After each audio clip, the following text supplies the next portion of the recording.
It's not easy to do what you did. You made my men look like a bunch of minimum wage mall companies. That's hurtful. Would you like to tell me where you received your training? Afghanistan? Chechnya?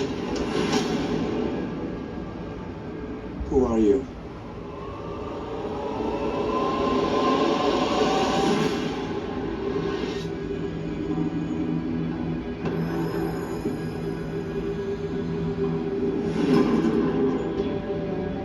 I have sacrificed much to achieve peace.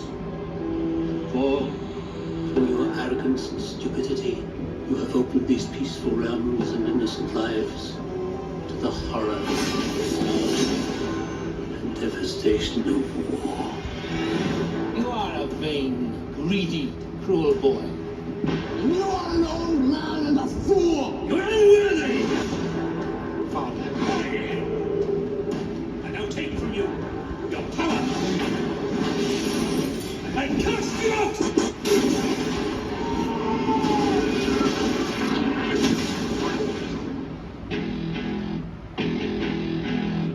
Please open your eyes. Oh, no, this is physical. Where did it come from? Your ancestors called it magic. And you call it science. I come from a place where they're one and the same.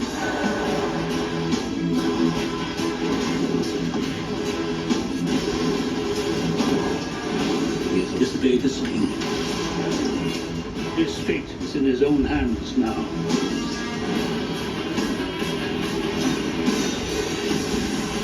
I will end this.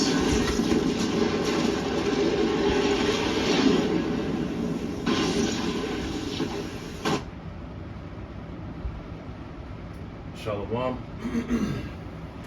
First and foremost, I'd like to give all honor, glory, and praise unto Yahweh, Ba'Hashem, Yahweh Shai, Ba'Hashem, Barak, Kodash.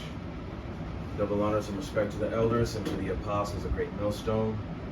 Peace and blessing to all Akim that are preaching and teaching this word with 100% truth and sincerity.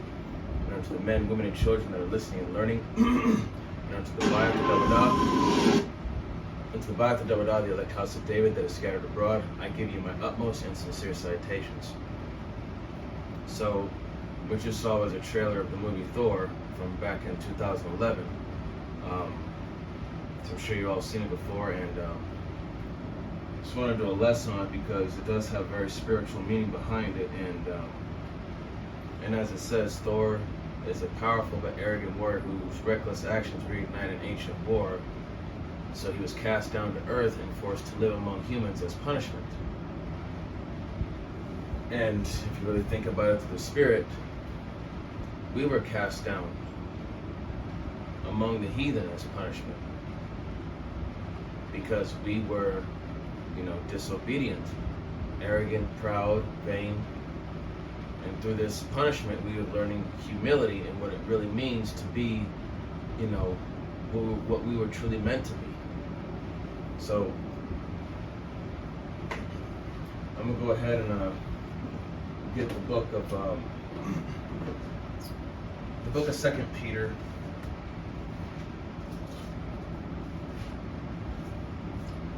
This is going to be 2 Peter chapter 2.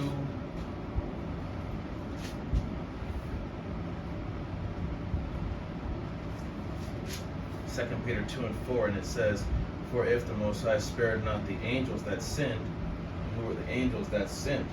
The Israelites, "but cast them down into hell," which is a lowly condition or state of being, okay, "and deliver them into the chains of darkness." The chains of darkness is this mortal flesh, okay? Because in this mortal flesh, we're subject to illness, physical ailments, weakness, and all sorts of other problems. And it says, to be reserved unto judgment. So, until the day of the Lord, we're cast down into this low estate. Okay? Just like how Thor was cast out because, he disobeyed his father. He didn't use wisdom, and he darn near, he almost got himself and his comrades killed. And his father had to step in. If you watch the movie, his father had to step in and save him and his friends from the frost giants. Okay. Now going back to this is going to be Proverbs. This is going to be the book of Proverbs. It's going to be chapter 19.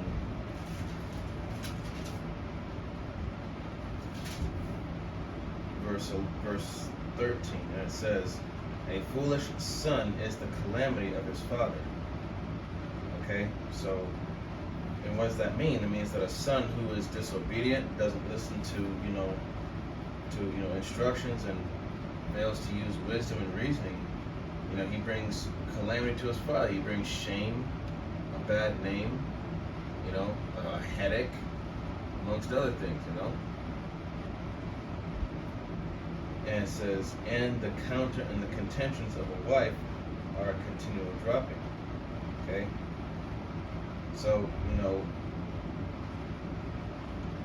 a foolish son is calamity to his father, and the contentions of a wife that, that lashes out against her husband is a continual dropping, which means, it's just constant stress and all that.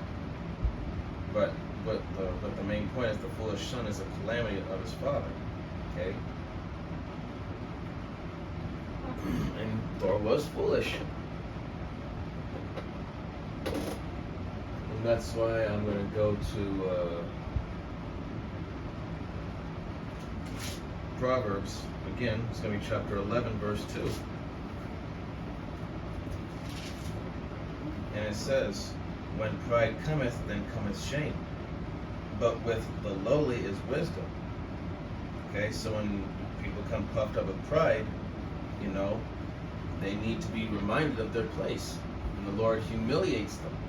Just like how when we became puffed up, the Lord had to humiliate us by taking everything from us, putting us into subjection unto the will of these other nations, as we are today. And like Odin, Thor's father, told him that you're nothing but a vain and cruel boy. Just an arrogant child. Stupid. Right? This is going to be the book of 1 Corinthians. 1 Corinthians chapter 14. Verse 20. And it says, "Brethren, be not children in understanding, howbeit in malice be ye children, but in understanding be men." Okay? So another thing too is that having an understanding is also in itself a prerequisite of spiritual power. Having that understanding to be patient and to use logical reasoning in any and all situations and matters.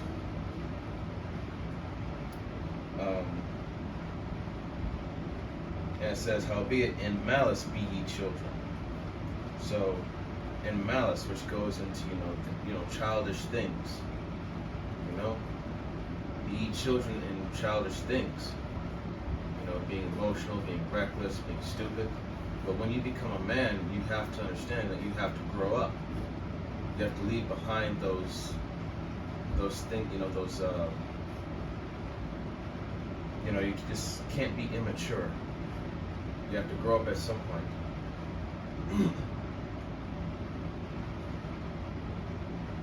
That's why it says in the book of 1 Corinthians, again, it's going to be the 13th chapter, verse 11.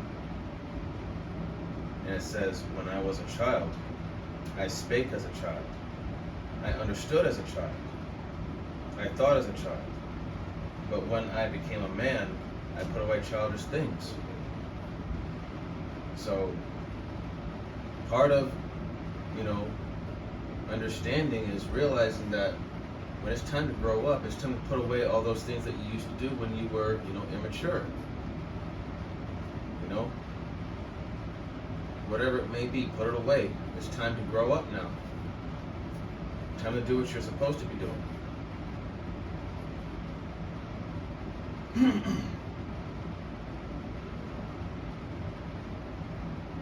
And this is going to be the book of Luke.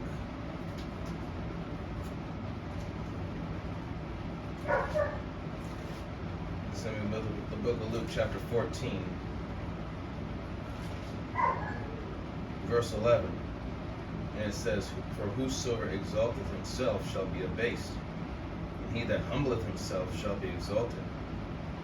Okay, so whoever, puts himself in a high position or becomes high-minded, they have to be humbled, to be abased, to be brought low to a position to where, shame, humiliation. And that's what Odin did to Thor when he casted him out from Asgard to Earth.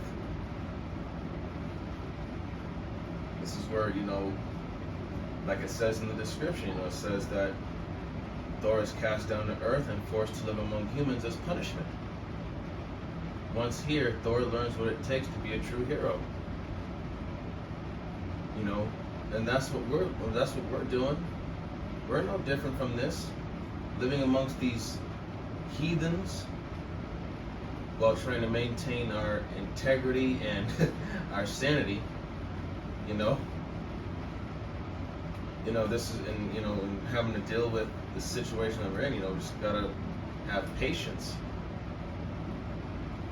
And, understanding and patience, as well as self-control, are all prerequisites to, to getting back to that status, that godly status.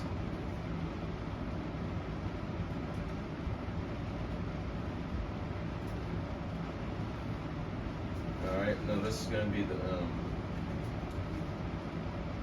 Matthew, because there was a scene where Thor was walking towards that giant metal being, and it basically killed him with a swipe. And then, by sacrificing himself, he was able to gain back that power. And this will be the book of Matthew, chapter 16, verse 24. And it says, "Then said Yahushua unto his disciples, If any man come after me, let him deny himself, and take up his cross and follow me." What I mean by deny himself, meaning to, reject his life, to reject, the life that he's living. And that goes into rejecting your flesh, your desires, your job, your car, your house, everything. And take up his cross, which means he's going to have to bear the responsibilities of what it means to be in this truth and follow the Lord. Verse 25, and it says, "For whosoever will save his life shall lose it, and whosoever will lose his life for my sake shall find it." So in order to gain back that status, Thor had to sacrifice himself. And think about it also more spiritually. What did Yahushua have to do to gain back the status that he has now? He had to give it up, his life.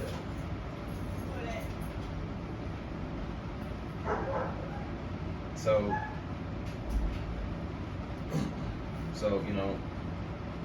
because of that, we have to do the same thing, And it says here, verse 26, "For what is a man profited if he shall gain the whole world and lose his own soul?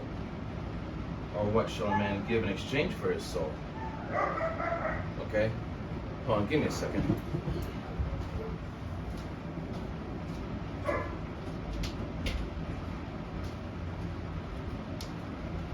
Sorry about that, it closed my door.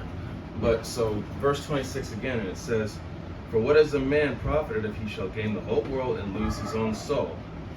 So, basically saying, is it worth losing your own soul to gain the vanity of this world? Or what shall a man give in exchange for his soul? Your soul is irreplaceable. It's not something you could just simply give in exchange or trade off Okay? So just think real long and hard about it, man. Like, is losing this world worth gaining that godly status and power? In my opinion, I say absolutely. Because losing that godly status and power just to live here in this, feeble and decrepit state, this is hell. This is misery. All right, so I'm pretty sure y'all have seen the movie, but it has so much spiritual meaning in it. Just the fall from, when I said just how Thor had to go through, he started off being arrogant and proud, and his father had to humble him, and he had to go through all these trials and tribulations just to get back to where he once was. Okay? So, really think about it through the spirit, man. It's the exact same process that we're going through. And with that, I hope this was an edifying lesson. All praise, honor, and glory to Yahweh, Bahashem, Yahawashi, Bahashem, Rakak Badash. Double honors and respect to the elders and to the apostles of Great Millstone. Peace and blessing to all Akim that are preaching and teaching His word with 100% truth and sincerity. And unto the men, women, and children that are listening and learning.